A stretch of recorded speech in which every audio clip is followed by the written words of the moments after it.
안녕하세요, 미스터릭입니다. 오늘도 그림파와 함께하고 있고요. 오늘 타볼 차량은 현대 아이오닉 하이브리드입니다. 이제 사실 단종된 차량이고요. 단종됐음에도 뭐 한번 타보는 이유는 제가 이전에도 사실 아이오닉을 한번 타본 적이 있어요. 예전에도 한번 타봤었는데 준중형급에서는 사실상 믿어지지 않을 정도로 좋은 연비도 있었지만은 승차감까지도 굉장히 좋았던 상당히 인상적인 차량이기 때문입니다. 그리고 이제 제가 예전에 탔던 아이오닉에서 지금 한번 페이스리프트가 됐죠. 부분 변경이 돼서 전면부가 조금 바뀌고 옵션이 이래저래 많이 추가됐습니다. 그래서 양도 조금 좋아지고 약간 전면부 디자인이 조금 달라졌죠. 뉴 아이오닉이라고 한번 페이스리프트가 된 모델입니다. 하이브리드랑 전기차로만 만들기 위해서 개발된 플랫폼으로 나온 최초의 차량이고요. 지금 현재는 단종이 되어 있는데 조만간 이제 아이오닉 45라는 이름으로 전용 전기차가 다시 나올 예정이기는 합니다. 지금으로서는 아반떼 하이브리드가 출시가 되면서 지금 이 차량은 이제 역사의 뒤안길로 사라지게 될 거예요. 아무래도 이제 단종되고 신차가 나오는 게 아니라 중고차만 나오는 관계로 가격적인 면에서는 굳이 이거를 이야기할 필요는 없겠지만 어쨌거나 가격적인 면에서는 잠깐만 간단하게만 보고 가도록 하겠습니다. 운전석 좀 먼저 좀 보시겠습니다. 일단 도어 트림을 보시면요, 뭐 특별할 거는 없어요. 그냥 뭐 일반적인 현대차 특유의 그런 배열이 나와 있고요. 프로포는 지금 운전석만 되고 있어요. 나머지는 다 그냥 일반적인 파워 윈도우가 들어가 있습니다. 그리고 근데 이제 뭐 틸트랑 텔레코스코픽이 되는데 당연히 뭐 요즘 차들은 거의 다 있죠. 특별할 거는 아니고요. 자, 그리고 왼쪽에 이제 조사각 버튼이랑 계기판 밝기 조절, 그리고 이제 주차 감지, 그리고 이게 조금 중요합니다. 차선 요지 모드 장치인데 이게 지금 페이스리프트가 되고 나서부터 높은 사양이 들어갔기 때문에 물론 이 차에는 적용되지 않은 것 같지만 원래 XD도 지금 들어가게 바뀐 차량이 지금 페이스리프트 되고 나서 모델이고요.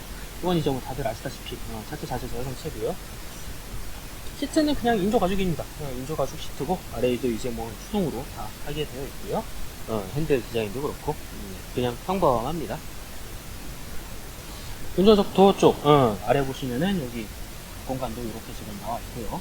물통 하나 좀 넣을 수 있는 거랑 설명서 같은 거 넣을 수 있는 공간이 있고 도어 포켓도 아래쪽에 막혀 있습니다. 조수석도 한번 보실게요. 뭐 다른 거는 없습니다. 운전석이랑 거의 유사하고요. 여기도 이제 프로토는 아니고 파워 윈도우만 되어 있고 포켓도 똑같이 되어 있습니다. 항상 그랬듯이 지금도 조수석 의자는 뒤로 끝까지 밀려 있는 상태고요. 상당히 널찍합니다. 뭐 앞좌석은 사실 다 그렇죠.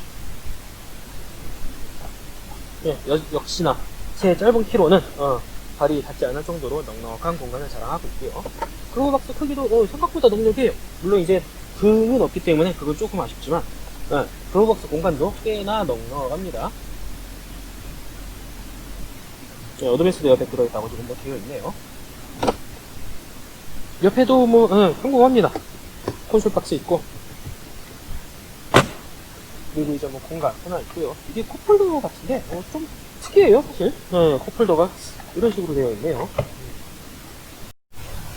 이번엔 뒷좌석을 한번 볼게요. 뒷좌석도 뭐 앞도 프로토가 아닌데 뒤라고 프로토일 리가 없죠. 일반 파워 윈도우가 들어가 있고요. 여기도 지금 물통 공간 하나가 그냥 남아있고 앞뒤로 조금씩 공간이 하나씩 있어요. 그리고 이제 본격적으로 2열 좌석 한번 보실게요. 이 정도 되거든요. 이게 많은 분들이 오해하시는 것 중 하나가 아이오닉이 2열이 그렇게 넓지 않다는 건데 아닙니다. 아이오닉 2열 상당히 넓어요. 좁지 않습니다. 지금 운전석이 제 키에 맞춰져 있는 거거든요. 물론 뭐 제 키가 작기 때문에 그렇게까지 큰 의미가 없을 수도 있지만 그 상황에서 지금 공간이 상당히 많이 남습니다. 앞에 막 2m 넘는 장신이 앉는 게 아니고서야 기껏해야 요 정도 더 올 거거든요. 시트는. 그러면 그 와중에도 한 이 정도 남는 거예요. 주먹 하나, 뭐 더 남습니다. 좁지 않아요, 절대로. 지금 운전석도 지금 아까 시트가 뒤로 끝까지 밀려 있는 상태인데, 여기서도 한 뼘 조금 안 들게 공간이 나와요. 좁은 공간은 아닙니다, 이것도. 들어갈 수는 있어요. 들어는 놔집니다. 조금 불편하긴 하지만, 그 와중에도 조금은 남네요. 네, 등받이 각도도 그렇게까지 막 차있고 그러지는 않아요. 그냥 뭐 일반적인 준준형 각도라고 할 수 있는 그 정도 수준입니다. 가운데에 암레스트하고 컵홀더 2개 들어가 있고요. 잡아주는 날개 같은 거는 없는데 일단 컵홀더 있다는 거. 그리고 여기 에어벤트가 없네요. 이게 옵션 사용으로 들어가는 게 있는지 아니면은 아예 최고 등급에도 없는지는 조금 이따가 확인을 한번 다시 해볼 거고요. 일단 지금 이 차에는 에어벤트는 없습니다. 그리고 도어 시트 백업캡 달려 있고요. 실내등도 호박등이긴 하지만 그냥 달려 있습니다. 이쪽도 여기 2열에서 이제 앞쪽을 보면은 이런 모양새가 나오고 있고요. 좁지 않습니다. 충분히 나갑니다. 그냥 뭐 의자 각도가 약간 서 있는 느낌? 그런 느낌을 받을 수 있는데 나갑니다. 그리고 이제 1세대 전 세대라고 하기에는 페이스리프트 전 아이오닉 같은 경우에는 이것 때문에 좀 안 좋은 얘기를 많이 들었어요. 그 헤드룸이 조금 낮았습니다. 1세대는. 근데 1세대라고 자꾸 하는데 페리 전 아이오닉 같은 경우에는 좀 그랬었는데 이거를 그 페이스리프트 하기 전에도 도중에 부분 변경을 넣고 위쪽으로 좀 탔어요. 그래가지고 헤드룸도 지금 확보를 하고 있거든요. 근데 차량 자체가 일반적인 세단보다는 약간 패스트백 형태로 뒤쪽이 좀 낮은 형태이기 때문에 2열 헤드룸이 좀 낮다는 얘기가 불만사항이 조금 나왔었거든요. 그 불만사항이 나와서 그런지 바로 그냥 수정을 해가지고 2열 헤드룸도 조금 확보한 그런 모습을 좀 보여주고 있습니다. 트렁크 쪽도 한번 보실게요. 이게 트렁크가 조금 형상이 특이하죠. 뒷유리가 이제 여기도 뒷유리고 요거도 유리입니다. 안쪽에 있으면 백밀러, 룸밀러로 요쪽에서도 뒤쪽으로 좀 볼 수 있게 그렇게 되어 있어요. 조금 특이한 형상이죠. 그래서 가운데가 막혀있는 그런 느낌을 받을 수도 있는데 일단은 위아래로 볼 수 있게 그런 식으로 되어 있어요. 어떻게 보면은 해치비에 가까운 느낌이죠. 일단 트렁크를 여는 버튼은 여기에 지금 요 엠블럼 아래쪽에 있고요. 눌러서 올리면 전체가 다 올라갑니다. 앞에 제가 패스트백 형태라고 말씀을 드린 이유가 일반적인 세단이라면은 이게 유리 쪽 아래쪽만 열리게 되어 있는데 얘 같은 경우는 아예 이게 다 올라가요. 그렇기 때문에 이제 해치백 혹은 패스트백 그쪽에 가깝다라고 얘기를 할 수가 있는 그런 형태로 되어 있어요. 트렁크 공간 한번 보실까요? 넉넉하죠? 이 차가 차급이 절대 중형이 아니고 준중형이거든요. 준중형인데 뭐 나름대로 공간 상당히 넓습니다. 트렁크 공간 뭐 이 정도면 뭐 상당하죠. 꽤 넓죠? 여기부터 하면은 팔 하나랑 2개. 지금 제 기준으로 팔꿈치 2개가 들어가도 조금 더 남아요. 그리고 여기 지금 실내등은, 트렁크등은 여기 지금 하나만 달려있고요. 반대쪽은 없어요. 반대쪽은 없고, 이쪽에만 트렁크등 하나 달려있고. 그리고 2열 시트 폴딩이 또 됩니다. 넓은 쪽으로 해가지고. 아이고, 달리네. 이런 식으로 트렁크 폴딩이 돼요. 문제라면은 이제 이거는 각이 아예 이렇게 져 있는 거기 때문에 팽팽해지지는 않습니다. 한 요 정도 지금 요 정도로 턱이 져 있어요. 그래가지고 타박하기에는 딱히 좋은 선택은 아닙니다. 이거 같은 경우는 지금 트렁크를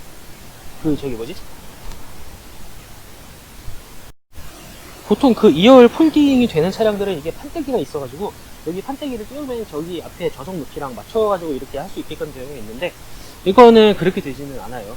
시트 높이랑 트렁크 높이를 맞출 수가 지금 없게끔 되어 있습니다. 그렇다 보니까 차박이라든가 그런 걸 하기에 평탄화 작업에 조금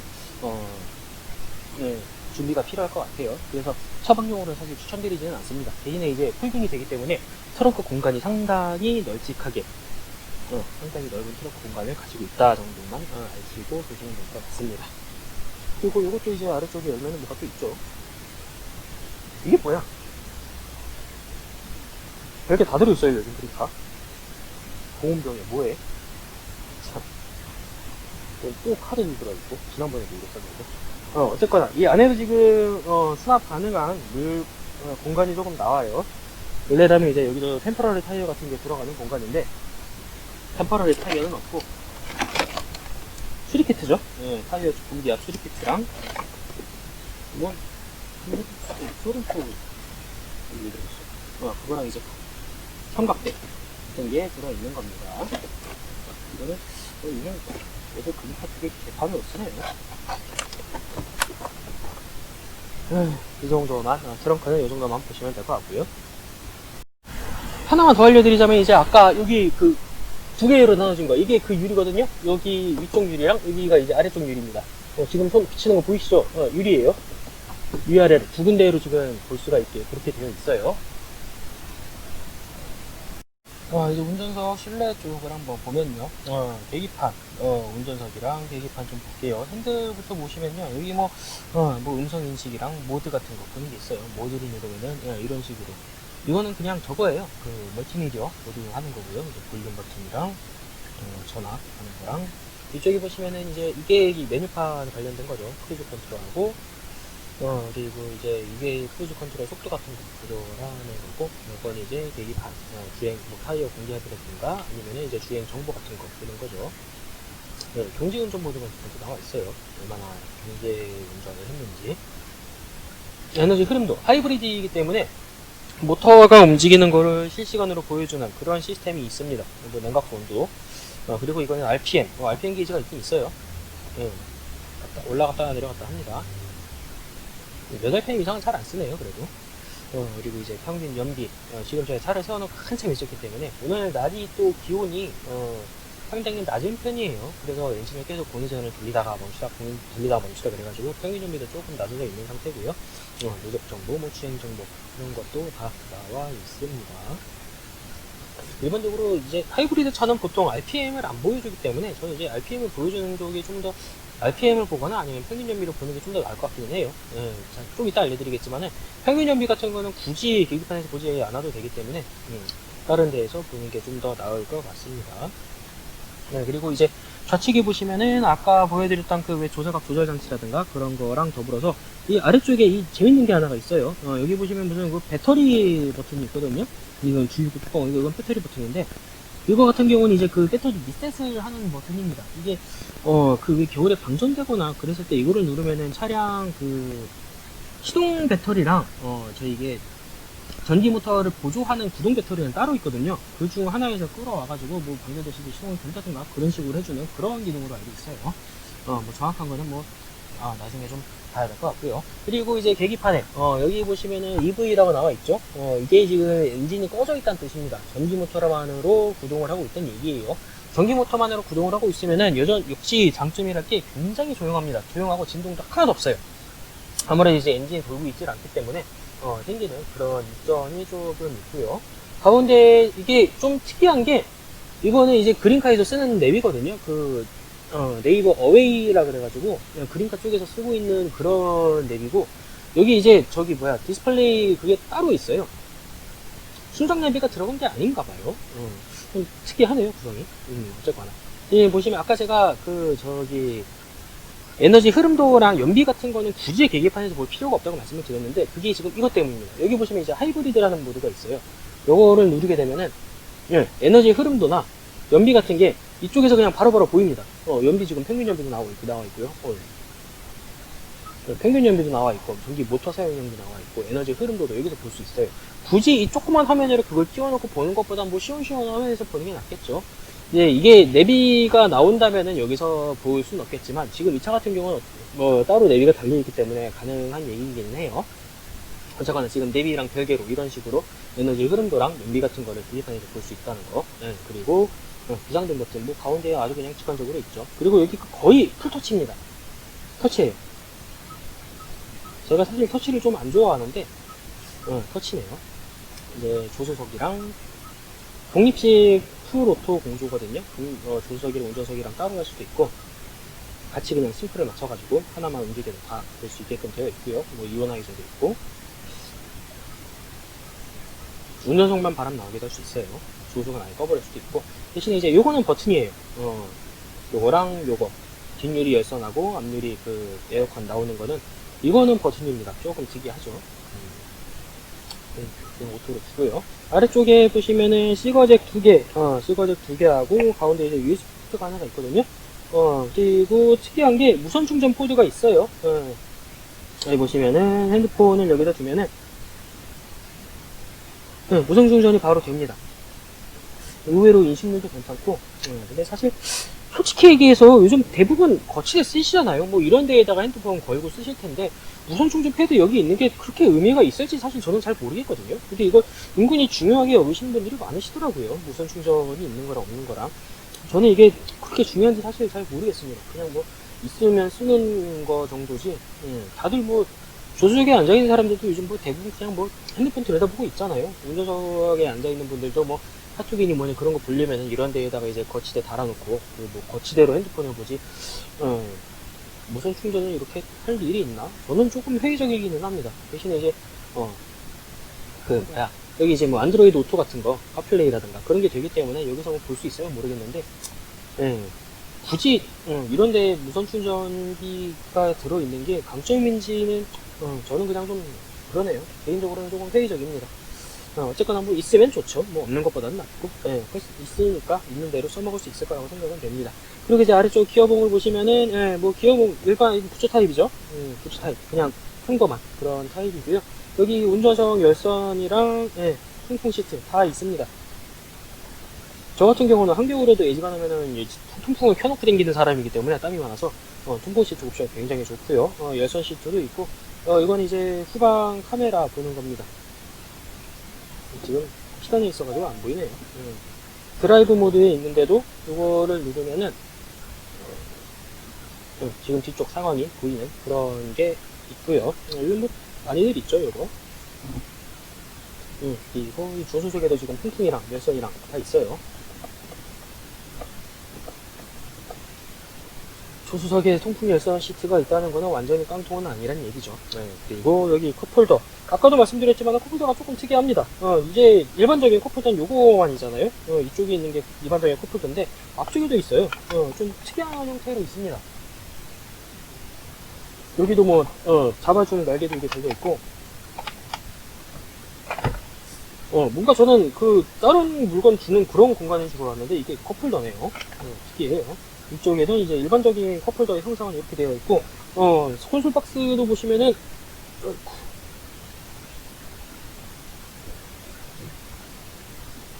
콘솔 박스 안에도 지금 그 시거잭이 하나가 달려 있어요.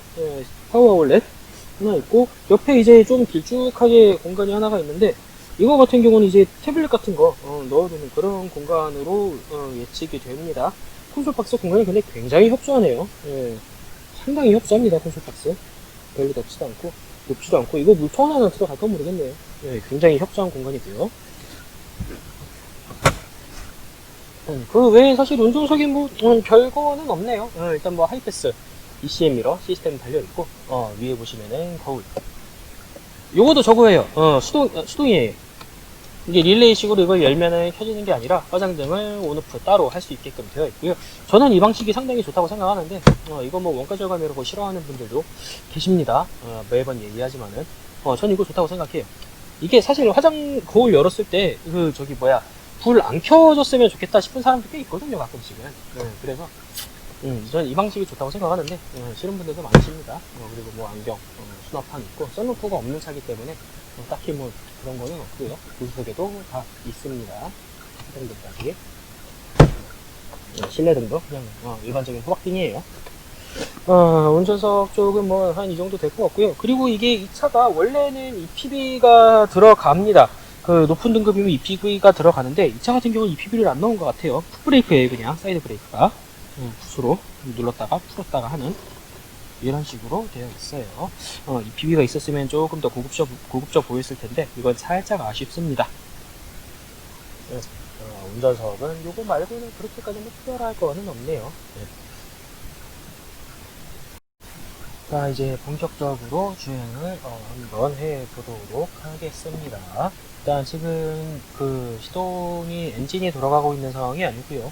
지금은 EV 모드로만 되고 있어요. 물론 여기서 속도로 조금만 되게 되면 바로 엔진 모드가 개입을 하게 됩니다. 벌써 그냥 엔진이 개입을 했죠. 하이브리드 차 같은 경우에는 전기 모드만 가동될 때에는 사실 엔진 소리가 안 들려가지고 굉장히 조용하기 때문에 그 골목길 같은 데에서 보행자들이 인식을 못할 수가 있습니다. 그러다 보니까 아예 그냥 그 전자음을 조금 넣기도 해요. 막 윙 하는 그런 소리를 일부러 나게끔 하기도 합니다. 요즘 이제 그랜저 하이브리드 같은 경우를 길거리에서 좀 자주 볼 수가 있는데, 그런 차량 같은 경우에 그렇게 좀 많이 합니다. 이따 보면 되게 좀 특이한 소리가 나요. 왜 흔히 막, 뭐라고 해야 될까? SF 영상물 같은 데서 막 비행 접시들 날려다닐 때 나는 그런 소리 있잖아요. 막, 하는 그런 소리가 나게끔 되어 있거든요. 그래서 뭐 그랜저 하이브리드 같은 거, 지하주차장에서 아주 저속으로 왔다 갔다 할 때 보면 굉장히 좀 하이테크한 그런 소리를 들을 수가 있습니다. 현재 타고 있는 모델 아이오닉, 뉴 아이오닉이고요. 엔진 출력은 1.6 카파 GDI 엔진입니다. 이 경우에는 엔진 출력이 105마력 정도가 나오고 있고요. 모터가 어시스트가 되고 있어요. 모터 출력이 또 따로 있죠. 하이브리드 같은 경우는 모터 출력이 43.5마력이에요. 그리고 이제 모터 최대 토크도 이제 17.3kgm/m가 나오고 있고, 이게 합산 출력이 그냥 무턱대고 더하는 게 아니더라고요. 더해서 조금 빠지는 게 약간 있습니다. 그러니까 나름대로 계산식이 있는 것 같아요. 현대에서 공식적으로 제시한 시스템 출력은 141마력이 나오고 있어요. 일반적인 아반떼가 이제 1.6 GDI 같은 경우, 감마죠. 감마 엔진이 들어가고, 감마 1.6 가솔린 같은 경우 132마력 정도가 나오고 있거든요. 물론 현재는 조금 더 다릅니다. 128마력, 126마력인가 그런 것도 있고, 예, 이게 약간 좀 달라지기는 하지만, 이 차가 나올 당시, 그러니까 이제 AD, 현재 CS7 말고 AD 때는 아마 132마력인가 그랬을 거예요. 그거 대비하면 마력이 살짝 높습니다. 그리고 이제 하이브리드의 특성상 모터가 출력에 개입을 하기 때문에 초반 토크가 상당히 좋은 편이에요. 굉장히 출력이 넉넉하다는 느낌을 받습니다. 제가 이전에 아이오닉을 한번 타고 오기는 했었거든요. 이 아이오닉 말고 이거 전에 전 모델을 한번 타봤었는데, 그때도 느꼈지만은 중중형 치고는 그 당시 AD랑 비교해서도 승차감이 상당히 좋은 차다라고 느꼈던 적이 있습니다. 그럴만도 한 게, 일반적으로 아반떼급, 그러니까 준중형급에는 서스펜션이 전륜에는 뭐 맥퍼슨 트러스 쓰고, 이게 준중형차 같은 경우에는 사실상 후륜에 토션빔을 많이 씁니다. 대부분이 토션빔이에요. 몇몇 차량 빼고는 토션빔인데, 이 차량 같은 경우는 멀티링크가 들어갑니다. 물론 아반떼 AD 시절에도 멀티링크가 들어가기는 했어요. 아반떼 스포츠, 일반 아반떼가 아니라 아반떼 스포츠에는 멀티링크가 들어갔습니다. 다만 이제 그 멀티링크 같은 경우에는 승차감보다는 이제 스포츠성, 그러니까 이제 적지력 같은 거 그런 위주로 되어 있기 때문에 승차감 면에서는 그렇게 좋다라고 하긴 조금 다소 어려웠는데, 이 차량 같은 경우는 이제 뒤쪽에 모터 전기 배터리가 들어가 있죠. 그렇기 때문에 이제 전후륜 무게 배분도 상당히 괜찮아요. 거기다가 이제 후륜에 서스펜션이 또 멀티링크가 들어갑니다. 그렇기 때문에 승차감이 정말 상당히 인상적이에요. 물론 뭐 아예 작정하고 승차감을 위주로 만들어진 중형차보다야 못한 건 사실이지만 거의 그에 근접한 승차감을 보여줬습니다. 그렇기 때문에 제가 아이오닉에 대해서 평가가 좀 상당히 괜찮았었어요. 그리고 이제 조금 다른 의미로 인상적이라면은 순정 출고 타이어가 아마 미쉐린 에너지 세이버가 끼워져 있습니다. 아까도 조금 내려서 확인을 해보니까 이게 지금 6만 킬로 달린 차거든요. 6만 킬로로 달렸기 때문에 타이어를 한번 교체를 했을 것 같기는 한데, 그럼에도 불구하고 지금 순정 타이어랑 같은 타이어가 꽂혀 있어요. 미쉐린 에너지 세이버가 꽂혀 있는데, 이 에너지 사이버라는 타이어는요, 어떻게 보면 하이브리드에는 어울리는 타이어일 수 있습니다. 구름 저항 같은 게 굉장히 낮은 등급 타이어고 연비는 잘 나올 거예요. 다만 이제 문제는 연비를 너무 집중을 하다 보니까 다른 면에서 좋은 게 너무 없어요. 접지력부터가 사실 별로입니다. 제가 지난번에 예전 아이오닉을 타면서도 제가 항상, 지금 이 코스도 그렇지만 제가 상당히 자주 다니는 코스거든요, 여기서 이제 진출로, 진입 진출로 커브를 돌 때 평소랑 같은 속도로 가더라도 이 미쉐린 에너지 세이버라는 타이어는 미끄러지는 소리를 냅니다. 막 끼깃끼깃거리면서 소리를 내요. 그것 때문에 제가 상당히 놀란 적이 있었습니다. 이 차도 마찬가지예요. 에너지 세이버가 꽂혀있기 때문에 끼깃끼깃 하는 소리가 벌써부터 납니다. 그렇게 심한 커브길이 아님에도 불구하고, 그렇게 빨리 달리고 있는 게 아님에도 불구하고, 약간의 커브길에서도 접지력을 놓치지는 않지만 상당히 좀 기분 나쁜 미끄러지는 그런 소리가 좀 나요. 그러니까 타이어의 한계 속도가 상당히 낮은 편에 속합니다. 좋다고 얘기할 타이어는 아닌 것 같아요. 그러니까 대부분 아이오닉이나 뭐 니로도 그렇겠지만은 이 타이어가 꽂혀 있는 분들은 타이어를 좀 다른 걸로 바꾸시는 게 맞지 않나, 그런 생각이 조금 들고 있습니다. 네, 어쨌거나 지금 아이오닉 하이브리드 타고 있고요. 이 차 같은 경우에는 가격대가 2천만원 초반대부터 중후반대까지 포진이 되어 있어요. 가격대를 한번 트림별로 보자면은, 이전에는 아이오닉이 트림이 꽤 여러 개가 있었는데, 이게 페이스리프트를 한번 하고 나면서, 부분 변경을 한번 하면서, 이게 트림이 3개로 줄었어요. I, N, Q 3개로 줄었습니다.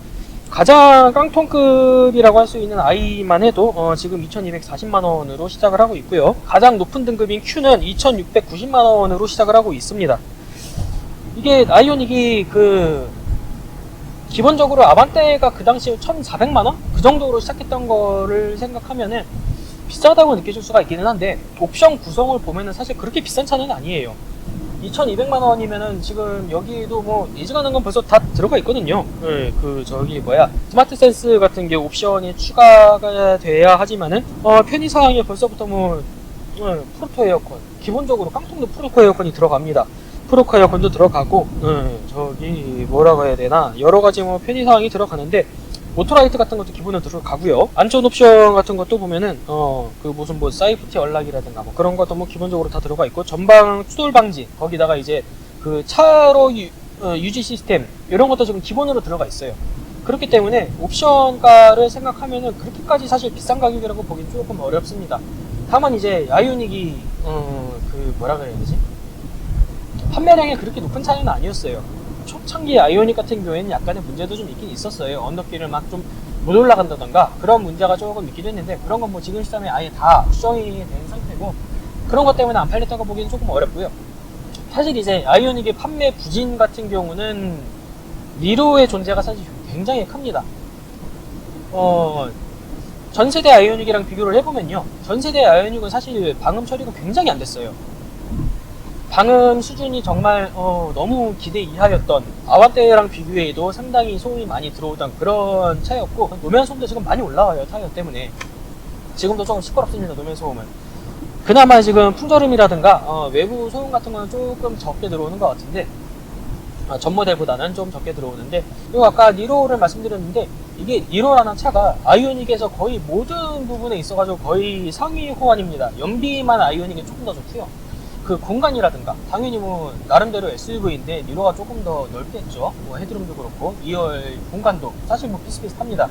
아이오닉이나 니로나 2열 공간은 사실 비슷비슷하고, 그렇기 때문에 전체적으로 니로가 아이오닉의 상위 호환 버전이라 가지고 아이오닉을 할 거면 차라리 그냥 니로를 사겠다고 넘어가는 분들이 굉장히 많았어요.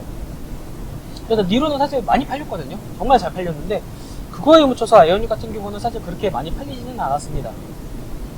사실 초창기 아이오닉 같은 경우는 상품성에 약간 좀 문제가 있긴 했었어요. 너무 트림이 세분화되어 있기도 했고, 이거저거 넣다 보면은 사실 그렇게까지 가성비가 좋다고 하기도 좀 애매하고 그런 상태였을까요? 지금 크루즈가 있어요. 크루즈는 있는데 HDA까지는 아닙니다. HDA가 되려면 기본적으로 이게 내비가 순정 내비가 들어가야 되는데, 순정 내비가 안 들어갔잖아요, 이 차는. 그렇기 때문에 HDA는 아닌데, 일단 크루즈 컨트롤도 있고 차선 유지 보조 장치도 있기 때문에 반자율 주행이다까지는 아니어도 약간 좀 도움은 되는 그런 식으로 주행이 가능합니다. 영 레인 센터링이 좋은 편은 아니네요. 좋은 편은 아닌데, 그래도 차선 유지는 되고, 이제 넘어가려고 할 때 경고등까지도 올려주고 있는 모습 보여주고 있어요. 주행 모드는 드라이브 모드가 있기는 있는 것 같습니다. 여기 지금 보면 계기판에 에코라고 떠 있는데, 이건 사실 주행 모드라 가지고 보기 조금 어려울 것 같아요. 노멀 모드라든가 그런 것도 없고, 기어봉을 왼쪽으로 옮기면은 이제 수동 모드가 들어가는데, 스포츠 모드로 바뀌는 겁니다. 그냥 무조건 이제 모터랑 RPM 엔진을 같이 쓰는 그런 모드로 진입을 하는 게 스포츠 모드고요. 아이오닉 같은 경우에는 6단 DCT가 들어갑니다. 그래서 연비 효율을 조금 더 좋게 하는 게 있고요. 사실 DCT다 보니까 나름대로 기어 직결감도 나쁘지는 않은 편이에요. 그리고 이제 저는 지금 기어봉으로 했는데 헤드 시프터도 달려 있어요. 헤드 시프터도 있기 때문에 약간 좀 스포츠한 맛도 좀 느낄 수는 있습니다. 이게 기어 레버를 왼쪽으로 옮겨버리면은 계기판에 이제 배경색이 여기는 지금 초록색이 나와 있는데, 옮기면 빨간색으로 바뀝니다. 약간 좀 스포츠 모드 틱한 맛은 느낄 수 있는 그런 구성을 해놨어요. 꽤 괜찮습니다. 이런 거 감성적인 면에서도. 브레이크 같은 경우에도 하이브리드 차를 포함한 전기 관련 모터라든가 그런 게 들어가는 차들은 회생제동이라는 게 있어요. 다들 뭐 요즘 하도 유명해져가지고 뭐 많이들 아시겠지만은 이게 회생제동이라는 게 브레이크 느낌이 조금 이상합니다. 방금 이 차만 그런 건지 아니면 하이브리드 차가 다 그런 건지는 좀 확인을 해봐야 될 것 같기는 한데, 브레이크를 밟을 때 약간 뭐랄까 고속하는 사람 하는 이런 소리가 좀 나요. 이게 지금 모터를 역으로 돌리는 게 아니라 그 회생제동 에너지를 사용해가지고 그 배터리를 조금 충전을 시킨다는 그런 의미입니다. 그러니까 효율을 더 극대화를 시키는 거죠. 사실 일반 하이브리드 차 같은 경우에는 이게 뭐 전기를 어디서 외부에서 끌어올 플러그인 하이브리드라든가 전기차처럼 충전시키는 그런 게 없기 때문에 엔진에서 보통은 발전을 하고 시트를 같이 받지만, 이런 식으로 이제 브레이크를 이용해서 회생제동을 시키는 그런 충전량도 꽤 상당합니다. 지금 또 정차를 했더니만은 전기 모터만 들어가고 있어서 굉장히 조용해졌어요. 뭐 조용하다기보다는 아예 그냥 소리가 안 난다고 봐야죠. 전기 모터만 들어갈 때는 소리가 아예 안 나고, 지금 뭐 진동도 아예 없어요. 전기의 장점이죠, 이게.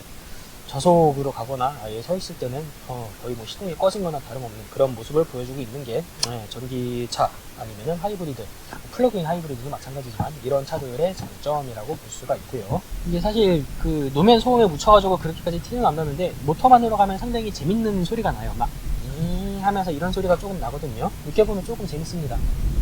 물론 이제 오르막길 같은 데를 갈 때는 모터 힘만으로는 빡세기 때문에 바로 엔진이 개입을 하게 되어 있어요. 이제 그리고 아이오닉 같은 경우는 하이브리드 차 치고는 조금 특이한 게, 하이브리드 차가 다들 그렇지만은 모터 어시스트가 있어서 그냥 엔진만으로 하는 것보다 가속력이 꽤 괜찮습니다. 저희 차 없죠? 이거 한번 밟아볼까요?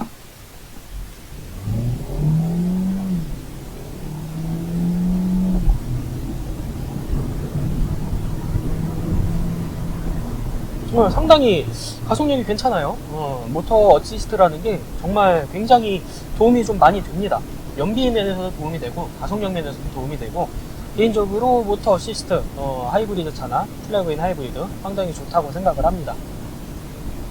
더군다나 요즘은 또 이제 아예 가솔린 터보에 또 하이브리드가 조합돼서 나오잖아요. 이번에 뭐 신형 소렌토 같은 거, 소렌토 하이브리드 같은 경우도 1.6 감마 터보에 전기 모터가 어시스트가 들어가는 하이브리드 가솔린 터보가 조합된 차량이기 때문에 효율이 정말 굉장히 좋습니다.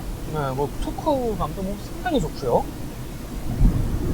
이게 차량이 등급이 낮아서 그런지 헤드라이트가 이제 HID도 아니고 일반 할로겐 등이거든요. 그래서 요즘 차처럼 밝다고 느끼기는 사실 조금 어렵습니다. 차량 등급을 한번 생각을 해보자면은, 앞좌석에 완전히 지금 통풍 시트가 들어가 있기 때문에 최소한 등급은 N등급이라고 봐야 될 것 같아요. INQ 중에서 중간 등급이죠. N 정도는 된다고 봐야 될 것 같고요. 여기서 옵션이라고 하면은 뭐 디자인 플러스 같은 거는 안 들어간 것 같고요. 스마트 센서가 들어간 거는 아닌 것 같습니다. 내비도 이제 뭐 멀티미디어만 들어있고 멀티미디어 내비가 들어가지는 않은 것 같아요. 기본적으로 이제 디스플레이만 나와 있는 것 같고요. 내비가 지금 따로 달려 있으니까 이렇게 생각하는 게 맞을 것 같습니다. 뒷좌석 열선이 없는 거 보면은 뭐 컴포트라든가 그런 것도 없는 것 같고, 컨비니언스는 들어간 것 같습니다. 일단 카이패스가 있었고, 그 핸드폰 무선 충전도 지원을 하고 있기 때문에 N에서 컨비니언스 옵션만 들어간 걸로 보면 될 것 같습니다. 스포츠 모드에서 패들 시프트를 사용을 하면은 바로 단수가 줄어들고 올라가고 하는데, 에코 모드에서 패들 시프트를 쓰면은 충전량을 조금 더 쓰는 그런 식으로 되는 것 같습니다. 패드 시프트를 왼쪽으로 하니까 그 에코 모드 옆에 지금 배터리에 3개의 화살표가 떠 있거든요. 이거는 충전량을 조금 더 늘린다는 이야기인 것 같고, 속도가 좀 많이 줄어들어요. 강제로 회생대정을 좀 돌리는 것 같습니다. 그리고 이제 여기서 또 패드 시프트 오른쪽, 그러니까 업시프트 쪽 패드 시프트를 누르면은 이게 하나씩 없어집니다. 그리고 이제 뭐랄까 항속주행에 그 엑셀을 놨을 때 차량이 움직이는 거에 대해서 저항이 없어집니다. 하나, 둘, 셋 늘어갈수록 엑셀을 놨을 때 저항이 조금 세져요. 속도가 좀 빨리빨리 감속이 되는 편이고, 이걸로 지금 전기 배터리를 충전을 시키는 것 같습니다. 상당히 좀 특이한 기능이네요. 에코 모드에도 악셀을 풀로 밟아주면은 바로 그냥 모터 어시스트가 에코에서 파워로 들어가기 때문에 순식간에 꽤나 강력한 파워로 치고 나가는 모습을 좀 볼 수가 있습니다. 하이브리드 효율 괜찮네요. 이렇게 달리고 있는데 지금 연비는 16.5가 나오고 있죠. 연비도 잘 나오고요. 분명히 제가 아까 7점 몇, 6점 몇에서 출발했거든요. 하이브리드 차량 같은 경우는 사실 이제 고속 항속보다도 도심지 이제 뭐 가다서다가 많은 그런 데에서 더욱더 강력한 힘을 발휘를 하죠. 효율을, 그러니까 훨씬 더 좋은 효율을 그쪽에서 보여주죠. 아무래도 이제 전기 모터가 개입을 하는 게 고속보다는 저속이 많기 때문에 도심지가 고속도로보다 조금 더 유리한 그런 모습을 볼 수가 있습니다.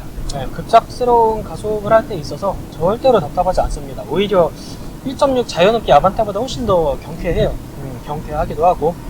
일단 소음 면에서도 전세대 아이오닉에 비해서는 많이 좋아졌습니다. 전세대 아이오닉 제가 놀란 것 중 하나가 외부 소음이 정말 정제되지 않고 들어오는 느낌이 굉장히 강했었는데 지금 아이오닉은 그건 조금 많이 고쳐진 것 같아요. 외부 소음도 그렇고 바닥에서 올라오는 소음도 그렇고 타이어 때문에 노면 소음이 좀 올라오기는 하는데 타이어가 아니라 일반적인 바닥 방음 자체는 페이스리프트 전보다 확실히 좀 많이 개선이 된 것 같습니다. 연비도 그렇고 승차감도 그렇고 거의 뭐 준중형에서는 나름대로 이제 양선형 준중형 차, 그것도 이제 하이브리드 중에서는 거의 완성형 차가 아닐까 싶어요. 내장재도 사실 뭐 이 정도면 그렇게 나쁜 거는 아니거든요. 뭐 좀 생 플라스틱이긴 한데 이거는 뭐 옵션이 등급이 좀 올라가면은 좀 달라질 거고요. 나름대로 뭐 스킬 수도 있고 여기는.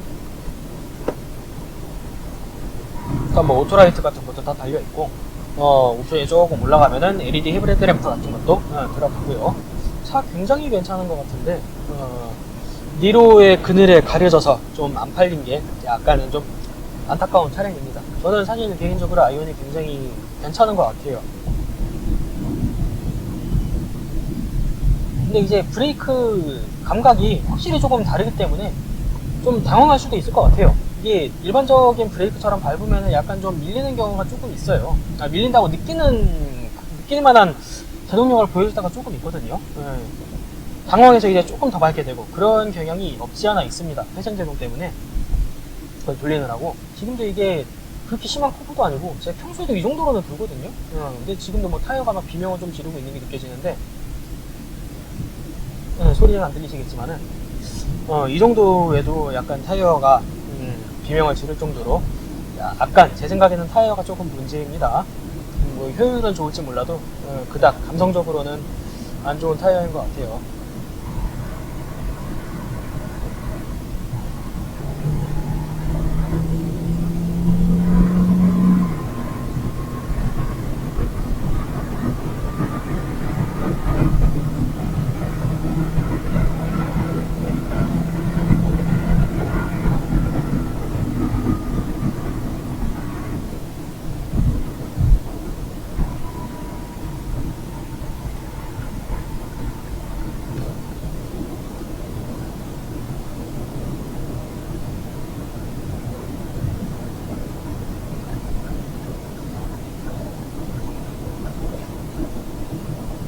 분명히 잘 달리는 차인데 타이어 때문에 아무래도 좀 불안해가지고 고속으로 달리긴 사실 좋은 건 아닌 것 같습니다.